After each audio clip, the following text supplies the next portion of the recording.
ఈ మాటలు వినడానికి ఎంతో గొప్పగా ఉన్నాయి. కానీ నిజంగా సాధ్యమా స్వామి? మనస్సు ఇన్ని అశక్తులతో, బాహ్యలోకపు ప్రభావాలతో ఎలా ప్రశాంతంగా ఉంటుంది?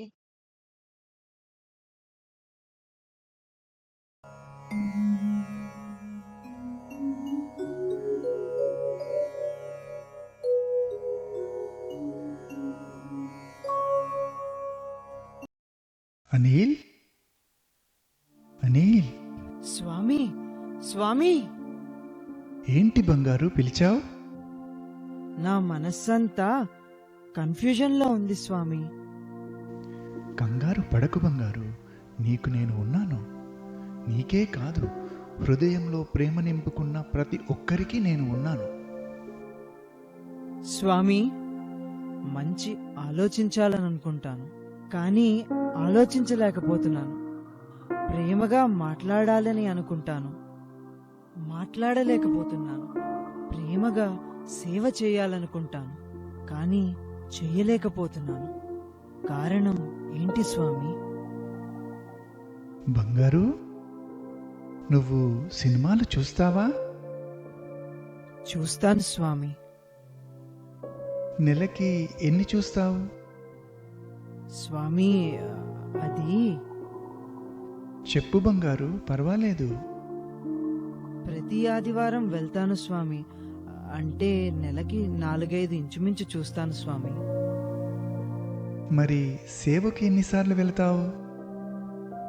సేవకా స్వామి? మీకు తెలియనిది ఏముంది స్వామి? నెలకి 4-5 సినిమాలు. మరి సేవకి? ఇప్పుడు తెలిసిందా నీకు తేడా? తెలిసింది స్వామి, కానీ కారణమే అర్థం కావటం లేదు. దయచేసి చెప్పండి స్వామి. తప్పకుండా బంగారు, నేను వచ్చిందే అందుకు. జాగ్రత్తగా విను. ప్రతి మనిషి పుట్టుకతోనే కొన్ని వాసనలతో పుడతాడు. ఆ పూర్వజన్మ వాసనలే ఈ జన్మలో తన జీవితాన్ని ప్రభావితం చేస్తాయి. ఆ వాసనలు సత్వ రజో తమో గుణాల మిళితమై ఉంటాయి. వాటినే త్రిగుణాలు అంటారు.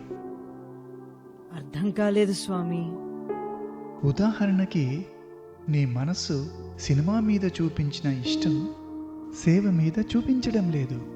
అంటే నీ హృదయంలో ఉన్న వాసనకి సంబంధించిన ఆలోచన వస్తే మనస్సు వెంటనే ఆ ఆలోచనను ఆకర్షిస్తుంది, నిర్ణయం తీసుకుంటుంది. కానీ నీ హృదయంలో ఉన్న వాసనకి విరుద్ధమైన ఆలోచన వస్తే మనస్సు వెంటనే తిరస్కరిస్తుంది, ముందుకు పోనివ్వదు. సినిమా మీద ఉన్న ఇష్టానికి, సేవ మీద ఉన్న అయిష్టానికి అదే కారణం. ఇప్పుడు అర్థమైంది స్వామి. కానీ త్రిగుణాల నుండి బయటపడి మీ ప్రేమను ఎలా పొందాలి స్వామి? చెబుతా బంగారు, విను. ఒక కుళాయి ఉంటుంది. దాని క్రింద మురికి నీటి పాత్ర ఉంటుంది. ఆ పాత్రలోని మురికి నీరు బయటికి పోవాలంటే ఏమి చేయాలి? మురికి నీరు బయటికి పోయే వరకు కుళాయి వదిలి ఉంచాలి. అప్పుడు మురికి నీరు పోయి స్వచ్ఛమైన నీరు పాత్రలో నిండుతుంది. అలాగే మన హృదయంలోని త్రిగుణాలు పోవాలంటే మనం నిరంతరం నామస్మరణ సేవల ద్వారా విరామం లేకుండా మన హృదయాన్ని పరిశుభ్రం చేసుకోవాలి. అప్పుడు నీ హృదయంలోకి నువ్వు అడగకున్నా నేనే వస్తాను. అదే నా పర్మనెంట్ నివాసం కూడా. అయితే నీవు నీ సాధనలో ఎప్పుడైనా అలసిపోవచ్చు.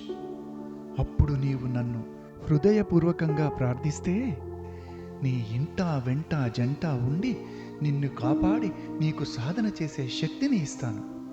నాపై విశ్వాసం పట్టుదల పెంచుకో బంగారు, విజయం నీదే. స్వామి, నేను ఎంతో ధన్యుడను. జీవిత సత్యాన్ని సాధనగా ఆచరించే మార్గాన్ని మీరు నాకు ఈరోజు అనుగ్రహించారు.